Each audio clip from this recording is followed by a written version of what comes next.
I'm the Nevada Stray Cat, and I've come to the entire reason that Salt Lake City exists.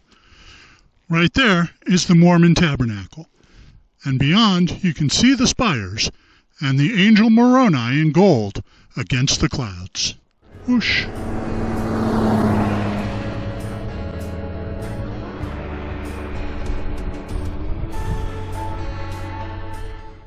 I know that I literally just said that Temple Square is the whole reason Salt Lake City exists, and to a large extent, that's true.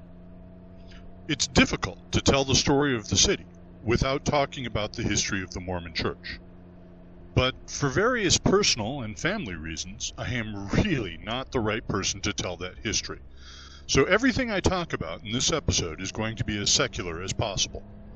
If my intro misled you, well, I'm sorry about that.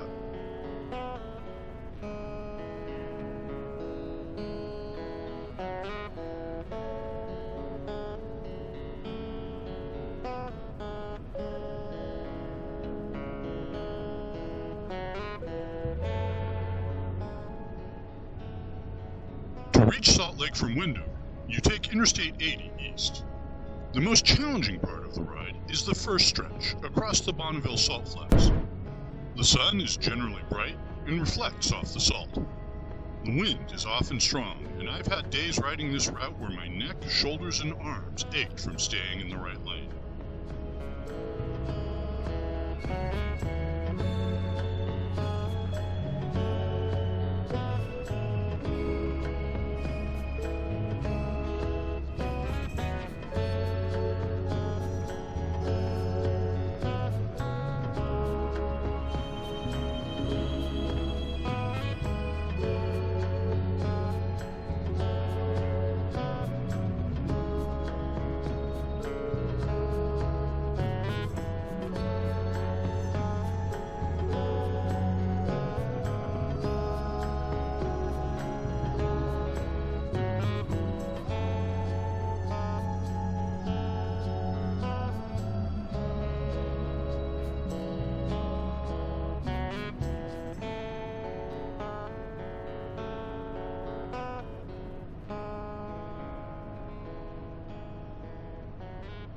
Eventually, though, you reach the tree, which I've talked about before. Link to that episode in the end card.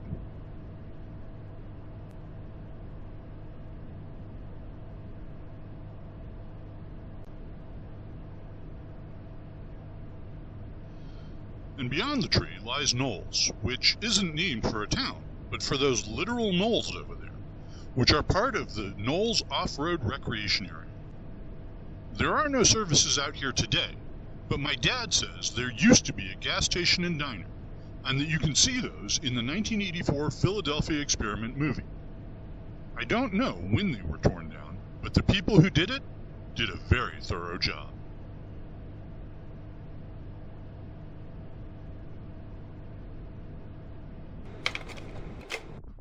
A word of explanation, and perhaps apology. I filmed the rest of this episode a couple of days after the first stretch, on a much cloudier day. For reasons I do not understand, the camera's automatic settings gave everything a blue tint. Sorry about that. And another apology. Shortly after leaving the gas station at Dell, I picked up a bug on the camera lens. I guess that's proof I'm really not an AI construct.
Dell, where I stopped to refuel, sits at the north end of Skull Valley.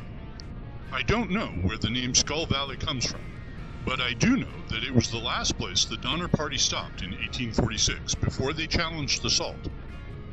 The valley is formed by the Lakeside Mountains to the west and the Stansbury Mountains to the east. And away down to the south is the Skull Valley Indian Reservation, where the Skull Valley Band of the Go-Shoot live.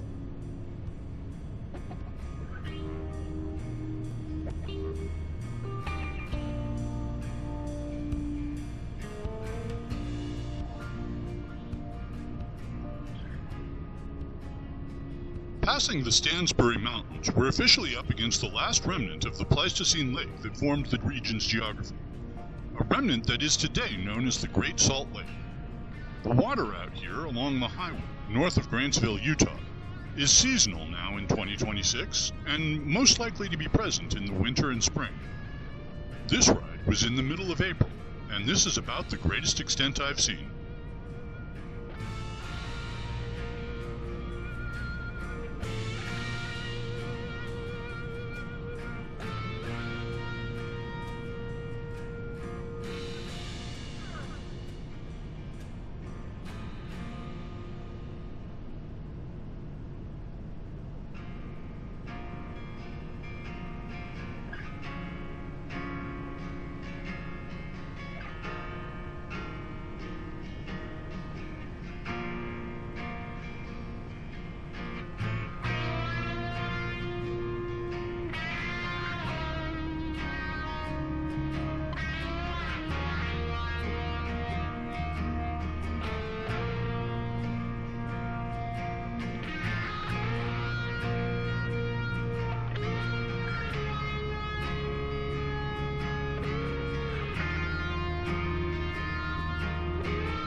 You may notice that I'm being passed by other vehicles.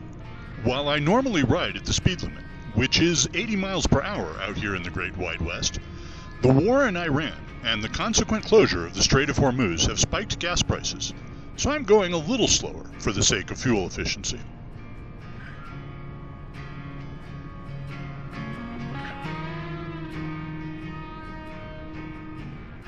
The Tooele Valley has been settled by humans for at least 9,000 years, but the first Americans to settle here didn't arrive until the fall of 1849. My family arrived in 1978, when Dad got a job at the Marblehead mine, and brought Bonus Mom and their children out here.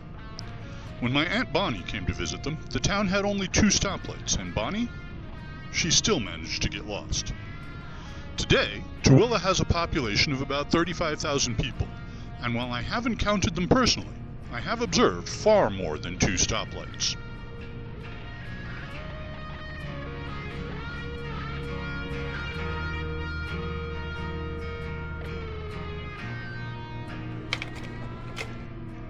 Out near Saltair sits a processing plant with the tallest smokestack I personally have ever seen.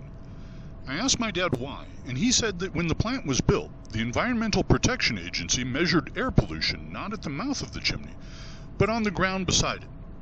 By building the stack so tall, they gave plenty of time for pollutants to disperse and be diluted by the prevailing winds.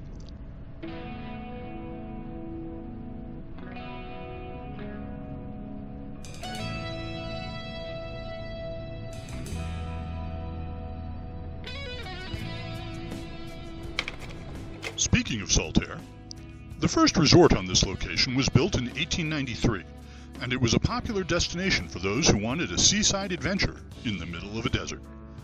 But that resort burned down in 1925. A second pavilion was constructed, but never reached the popularity of the first, and then that building too burned in 1970. The current structure was built in 1990, but has been mostly abandoned in the 21st century.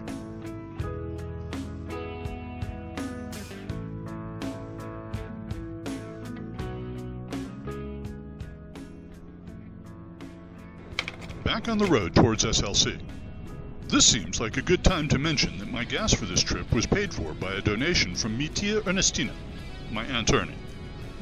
If you like what I do and would like to donate toward gas and other production expenses, you can find the link to my Ko-fi page in the description for this episode, and I will be deeply grateful to you for doing so.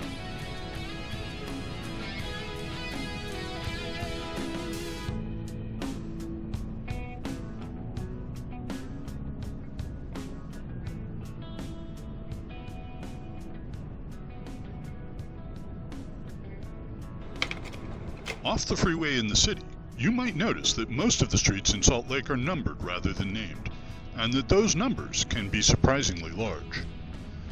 The numbers are the distance in yards that the street sits from Temple Square.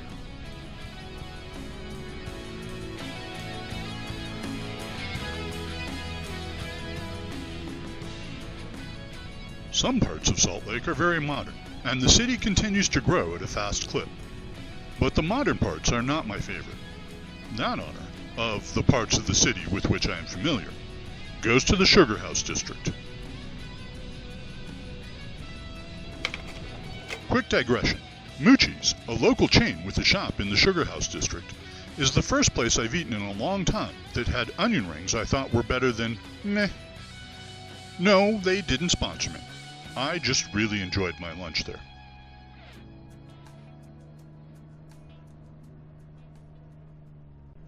Back to talking about the district. The name Sugar House comes from the sugar beet test factory built in 1853 by the Deseret Manufacturing Company. I don't know how long that factory operated, but it was soon joined by the first state prison in Utah, and that seems to have eclipsed the factory's fame pretty quickly. The prison was closed in 1951, and since then, the district seems to have been mostly a residential and retail area.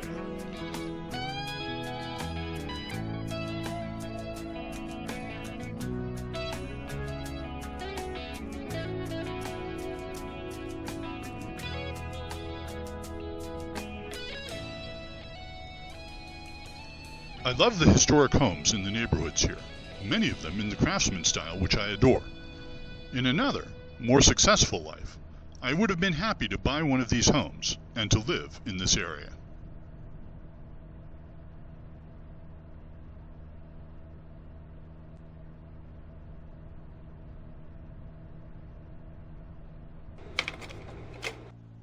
And that brings us back to where we started, the heart of the city, Temple Square.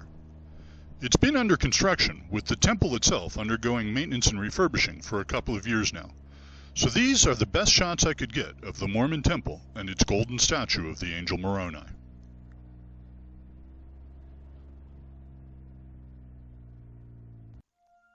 Thank you for coming along and watching all the way to the end. Please do all the usual YouTube things. Like, comment, subscribe, and share with others you think might enjoy my eccentric stories about exotic places.